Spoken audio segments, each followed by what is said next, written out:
আসসালামু আলাইকুম। আজ আমরা রেয়ার আর্থ এলিমেন্ট নিয়ে কথা বলবো।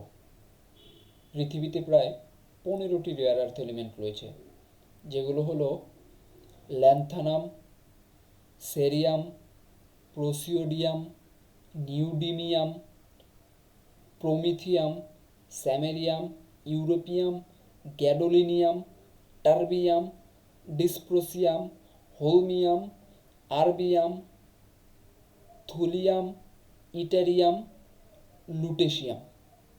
নামগুলো শুনতে খুব কমপ্লেক্স মনে হচ্ছে। নামগুলো ঠিক যতটা কমপ্লেক্স, নামগুলো উচ্চারণ করা যতটা কঠিন, এই এলিমেন্টগুলো পৃথিবীতে পাওয়া বা ব্যবহার উপযোগী করে তোলা ঠিক ততটাই কঠিন, বা তার চেয়েও বেশি কঠিন বলতে পারেন। আর এই রেয়ার আর্থ এলিমেন্টটি হয়ে উঠেছে এখন পৃথিবী কন্ট্রোলের বা আধুনিক টেকনোলজি কন্ট্রোলের হাতিয়ার। রেয়ার আর্থ এলিমেন্ট যার হাতে থাকবে, যে রেয়ার আর্থ এলিমেন্ট কন্ট্রোল করবে, সে আগামী বিশ্ব কন্ট্রোল করবে।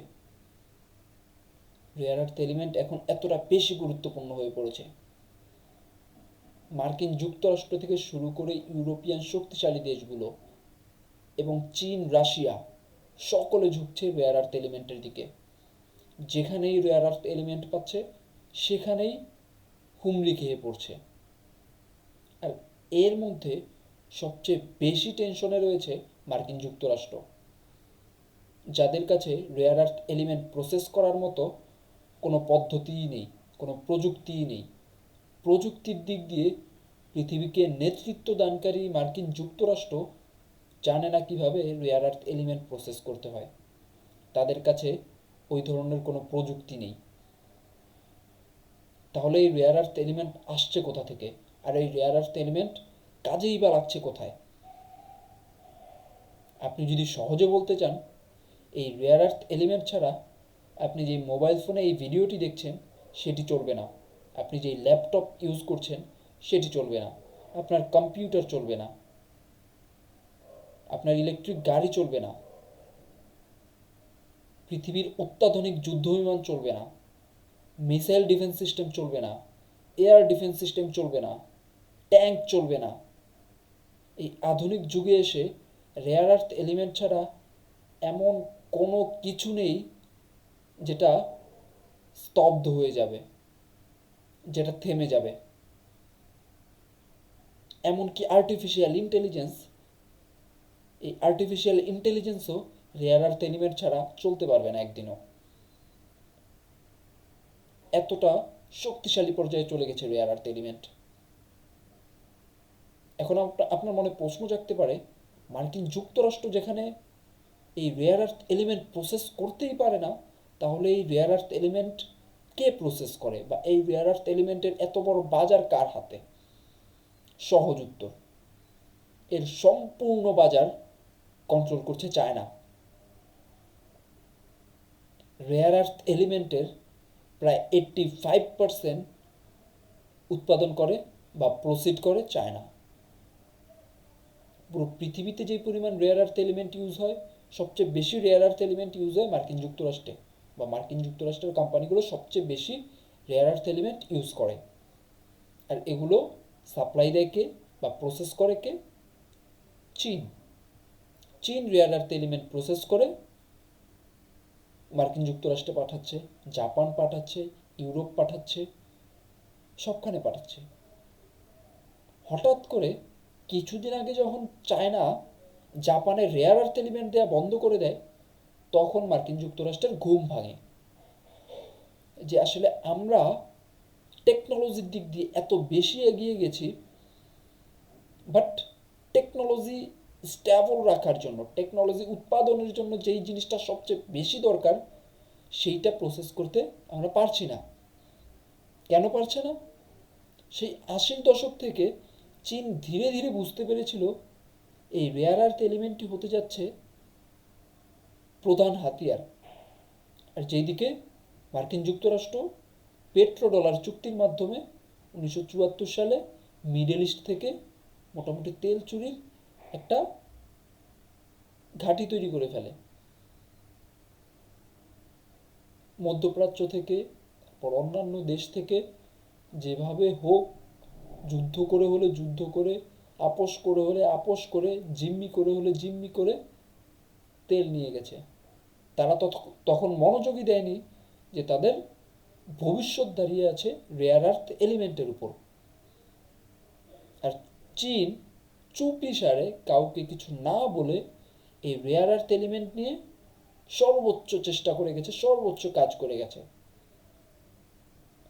আর এখন এই চীন রেয়ার আর্থ এলিমেন্টের বাজারের প্রায় 85% মেনটেন করছে।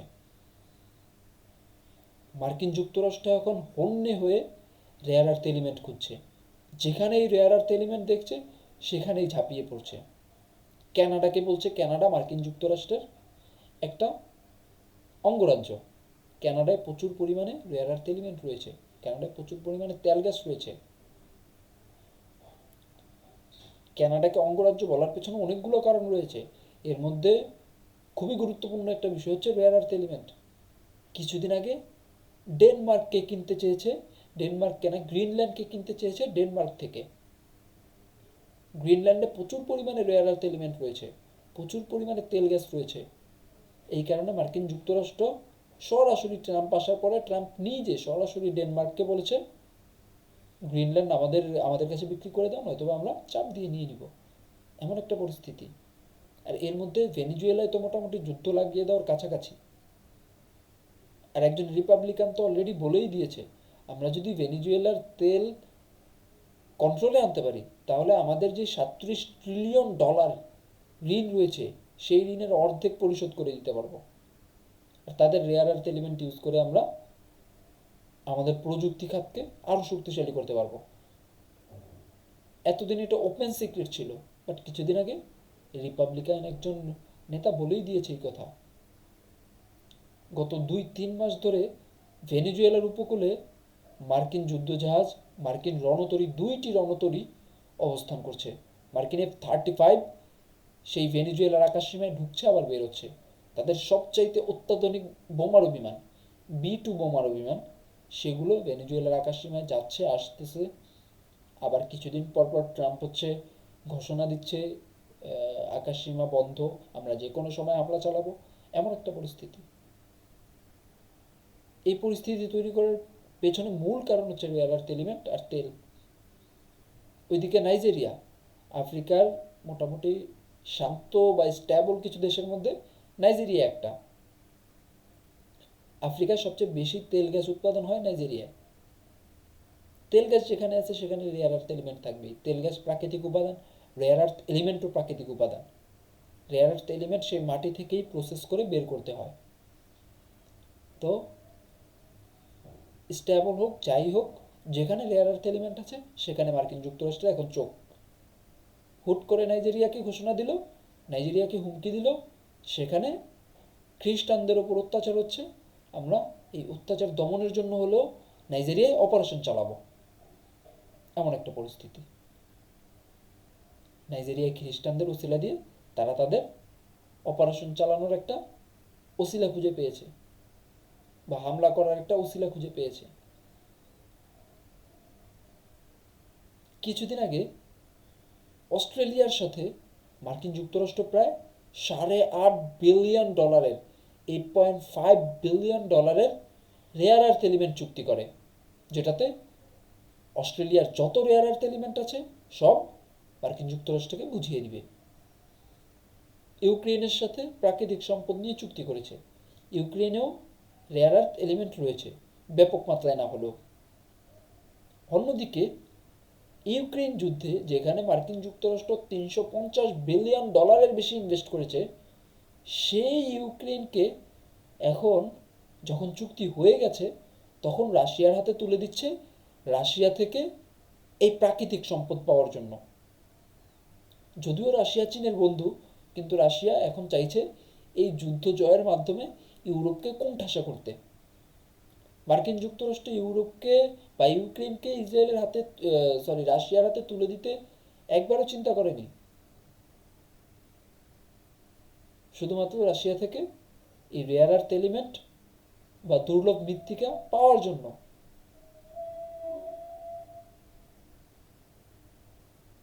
আরো আরো আরও কয়েকটা দেশ আছে যেখানে হচ্ছে মার্কিন যুক্তরাষ্ট্র রেয়ার আর্থ এলিমেন্টের জন্য হন্য হয়ে খুঁজছে। এমন একটা পরিস্থিতি, এতটা গুরুত্বপূর্ণ অবস্থায় পৌঁছে গেছে রেয়ার আর্থ এলিমেন্ট। আপনি যত বড় ইন্ডাস্ট্রি তৈরি করেন না কেন, আপনার রেয়ার আর্থ এলিমেন্ট লাগবেই। এর মধ্যে মার্কিন প্রেসিডেন্ট ডোনাল্ড ট্রাম্প সরাসরি শি জিনপিং এর সাথে রেয়ার আর্থ এলিমেন্ট নিয়ে আলোচনা করে। রেয়ার আর্থ এলিমেন্ট মার্কিন যুক্তরাষ্ট্রকে দিতেই হবে। মার্কিন যুক্তরাষ্ট্রকে রেয়ার আর্থ এলিমেন্ট দিলে তারা যে ট্যারিফ দিয়েছিল সেই ট্যারিফ কমিয়ে আনবে। আর এই রেয়ার আর্থ এলিমেন্টকে অস্ত্র করেই চীন ট্রাম্পের সাথে বৈঠক করে, বা রেয়ার আর্থ এলিমেন্টকে অস্ত্র করেই চীন ট্রাম্প থেকে ট্যারিফ একদম নিচে নামিয়ে আনে। যেইখানে ট্রাম্প বলছিল 200-250% ট্যারিফ দিব আমি, কিন্তু এই রেয়ার আর্থ এলিমেন্টকে অস্ত্র করে তারা ট্যারিফকে একদম নিচে নামিয়ে আনে এবং মার্কিন যুক্তরাষ্ট্রকে মোটামুটি কণ্ঠ নরম করতে বাধ্য করে। রেয়ার আর্থ এলিমেন্ট এতটা গুরুত্বপূর্ণ হয়ে পড়েছে, আপনার মোবাইল থেকে শুরু করে অত্যাধুনিক মিসাইল ডিফেন্স সিস্টেম সব জায়গায় এখন রেয়ার আর্থ এলিমেন্ট লাগছে। সব জায়গায়, এমন কোনো জায়গা নেই যেখানে রেয়ার আর্থ এলিমেন্ট লাগছে না। আর এখন মার্কিন যুক্তরাষ্ট্র যেখানে 20 থেকে 30 বছর পিছিয়ে পড়েছে, সেটা কভার করার জন্য হন্যে হয়ে রেয়ার আর্থ এলিমেন্ট খুঁজছে। যার কাছ থেকে পাচ্ছে, যেভাবে পাচ্ছে সেভাবেই রেয়ার আর্থ এলিমেন্ট নিচ্ছে। হয়তোবা হুমকি দিয়ে, নয়তোবা আদর করে, নয়তোবা গলায় পাড়া দিয়ে রেয়ার আর্থ এলিমেন্ট যে কোনোভাবে নিচ্ছে, এমন একটা পরিস্থিতি।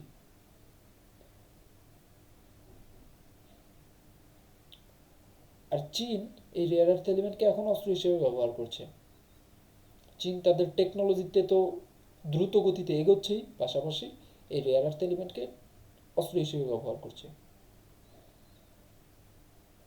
চীন আগামীকে দেখতে পেয়েছে, এই কারণে রেয়ার আর্থ এলিমেন্ট মোটামুটি প্রসেস করার ব্যবস্থা আরও অনেক আগেই নিয়ে নিয়েছিল। এই কারণেই আজ চীন নেতৃত্বের পর্যায়ে। আর এই রেয়ার আর্থ এলিমেন্ট দিয়েই চীন মার্কিন যুক্তরাষ্ট্রকে কোণঠাসা করে রেখেছে এখনো টেকনোলজি ইন্ডাস্ট্রিতে। এই হচ্ছে বিষয়। তাহলে রেয়ার আর্থ এলিমেন্টের গুরুত্ব দিনকে দিন বাড়বেই বলা যায়, কমবে না। টেকনোলজি যত আপডেট হবে, রেয়ার আর্থ এলিমেন্টের গুরুত্ব তত বেশি বাড়বে। এই হচ্ছে বিষয়। ভালো থাকবেন, সুস্থ থাকবেন, লাইক অ্যান্ড সাবস্ক্রাইব করে পাশে থাকবেন, অ্যান্ড কমেন্ট করে অবশ্যই আপনার মতামত জানাবেন। সবাইকে আসসালামু আলাইকুম, দেখা হচ্ছে নেক্সট ভিডিওতে।